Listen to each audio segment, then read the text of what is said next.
Hey guys, before starting the video, I just want to beg you that please subscribe to this channel and अगर आप लोग को मेरी animation अच्छी लगती हो तो प्लीज इसको एक लाइक कर दीजिएगा. नाउ हम लोग अपने टॉपिक पे आते हैं जो कि है वेपन्स जो कि यूज हुआ है माइथोलॉजी में. So basically what are these weapons? They are considered to be very powerful and they had the ability to destroy anything. और जो भी पर्सन इनको यूज करेगा ही और she has to get the enough knowledge जो कि उसको acquire होना चाहिए use करने के लिए उस weapon को, you should say. So in short, the person using the weapon needs the appropriate knowledge of that particular weapon. Yes, and उनको ये weapon सिर्फ एक proper deity दे सकते थे. मतलब कोई एक भगवान उनको ये weapon देते थे जो कि वो pass on कर सकते थे किसी और को with appropriate knowledge. तो अगर किसी राजा को मिला कोई सा वेपन किसी देवता से तो वो उनके बच्चों को जा सकता है अगर उनके पास वो नॉलेज होगी तो. उसके बाद नेक्स्ट थिंग, अगर हम कुछ माइथोलॉजिकल वेपन्स की बात करें, so first one that I want to mention is the Indrastra. So Indrastra basically associated with lord Indra. So basically अगर आप इंद्र की बात करें तो लॉर्ड इंद्र किंग है सारे देवता के. So जो भी पर्सन के पास एडिक्वेट नॉलेज होगा for this weapon can use this against any person और army in form of arrows. Yes, तो बहुत सारे एरोज होते हैं जो आसमान से गिरते हैं किसी भी आर्मी के ऊपर या फिर किसी पर्सन के ऊपर जो भी इसको यूज कर रहा होता है.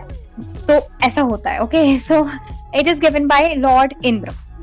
सो may be these are all myth, we don't know, but ये सब हमारे पुराने महाकाव्यों में बताया गया है. सो नेक्स्ट है ब्रह्मास्त्र, जिसके बारे में हम और ज्यादा डिटेल में बात करेंगे और इसी नाम पे एक न्यू मूवी भी आ रही है, उस बारे में भी हम बात करेंगे. तो ब्रह्मास्त्र के बारे में अगर हम बात करें तो ये कंसिडर किया जाता है सबसे मोस्ट पावरफुल वेपन और इसके पास इतनी कैपेबिलिटी होती है कि डिस्ट्रॉय कर सकता है एम को पूरी तरीके से.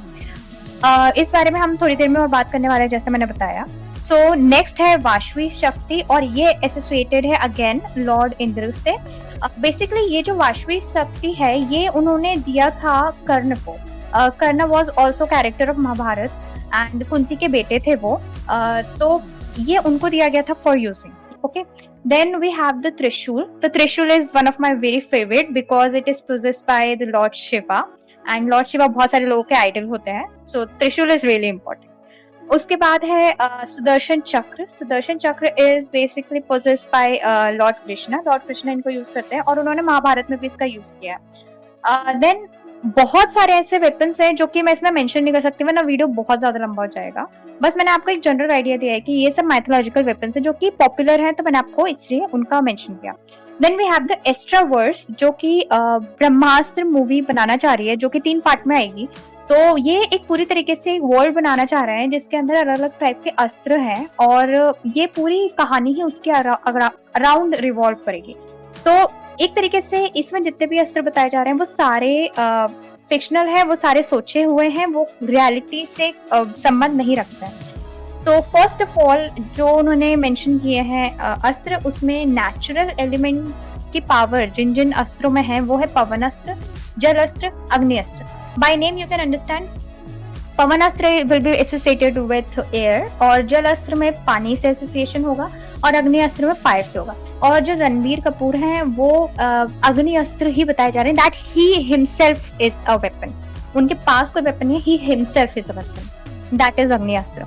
Then ऐसा भी सोचा जा रहा है कि आलिया भट्ट भी कोई ना कोई से वेपन ही होंगी, बट वी डोंट नो, ये सीधे मूवी आने के बाद ही पता चलेगा. देन वी हैव कुछ ऐसे अस्त्र जिनके अंदर किसी क्रीचर का पावर है, तो वो है वानर अस्त्र. वानर अस्त्र बेसिकली हनुमान जी से, लॉर्ड हनुमान से एसोसिएटेड होगा. Then we have the Nandi astra जिसके अंदर बहुत सारे नंदियों की पावर होगी. Then we have the Brahmastra. Okay, so Brahmastra एक तरीके से पूरी जो भी एम होता है उसको पूरी तरीके से डिस्ट्रॉय करने का पावर रखता है. तो इसलिए ब्रह्मास्त्र को एक ऐसा अस्त्र माना गया है कि वो बहुत सोच समझ के यूज करना चाहिए. ऐसे ही एक और वेपन है जो उन्होंने मेंशन किया है वो है प्रभास्त्र. इसके बारे में ज्यादा कुछ नहीं पता. Then we have the Brahmansh thing. तो ब्रह्मांश बेसिकली एक ऑर्गेनाइजेशन बनाई गई है इस मूवी में जिसमें बहुत सारे लोग होंगे और जिसमें अमिताभ बच्चन भी है एंड उनकी बहुत सारी एक गैंग जैसी है जिसके अंदर बहुत सारे लोग हैं और वो लोग इन सारे वेपन्स को सेफ रखने का काम करेंगे. ओके, तो वो एक पूरी कम्युनिटी है जो कि सेफ रखेगी इन सारे वेपन्स को. तो वो सारे ब्रह्मांश हैं और ऐसा बताया जा रहा है कि वो अभी भी हैं। तो अगर वो अभी भी हैं तो ऑब्वियसली जो वेपन्स है वो भी अभी भी होने चाहिए उन मूवी के हिसाब से। Okay, then we have some devil astra जो कि है जुनून, and one more we have that is associated with the Mahishasur. Yes. So इसके बारे में ज़्यादा information नहीं है, तो I'm not including it in any slide. Then we have the Brahmastra, जो कि I have already told you that is the most powerful and it has the capability to destroy everything. ये मैंने फिर से इसलिए बोला क्योंकि इस मूवी में भी फिर से ब्रह्मास्त्र एक important दिखाया गया है. That's why. Then we have कि क्या मतलब ब्रह्मास्त्र होना एक तरीके से एक पावरफुल है या एक कर्स है, तो जिसके ऊपर वो यूज हो गया तो उसके लिए तो एक कर्स ही हो गया। जैसे कि अगर आप एसोसिएशन करें इसको अश्वत्थामा से, तो अश्वत्थामा के ऊपर यूज नहीं होता, बट बेसिकली उन्होंने यूज किया था उसको, उस ब्रह्मास्त्र को उन्होंने यूज किया था। जो महाभारत में जब एंड में आप कह सकते हैं जो अभिमन्यु था, अभिमन्यु की वाइफ के ऊपर जो प्रेग्नेंट थी उसके ऊपर, उत्तरा के ऊपर उन्होंने इसको यूज कर दिया था बिकॉज शी वॉज प्रेग्नेंट और उसका वंश आगे नहीं बढ़े इसलिए। तो लॉर्ड कृष्णा को बहुत ज्यादा गुस्सा आया था इस बात पे क्योंकि वरना उनका सारा वंश खत्म हो जाता। तो so that's why they just gave curse to Ashwatthama कि जब तक पूरी दुनिया है तब तक तुम you have to be there, तुम्हें मुक्ति नहीं मिलेगी and you will not die but you will rot. So it was a curse that is associated with this Brahmastra. So this was all the mystery that I can tell you, and I hope that you like the animation. Please if you like, subscribe to this channel, and अगर आप लोग को कुछ भी जानना हो तो just comment, and अगर आपको कोई टॉपिक लगता है जो मैं बता सकती हूँ या फिर कोई भी क्वेरी है तो please comment. Thank you very much.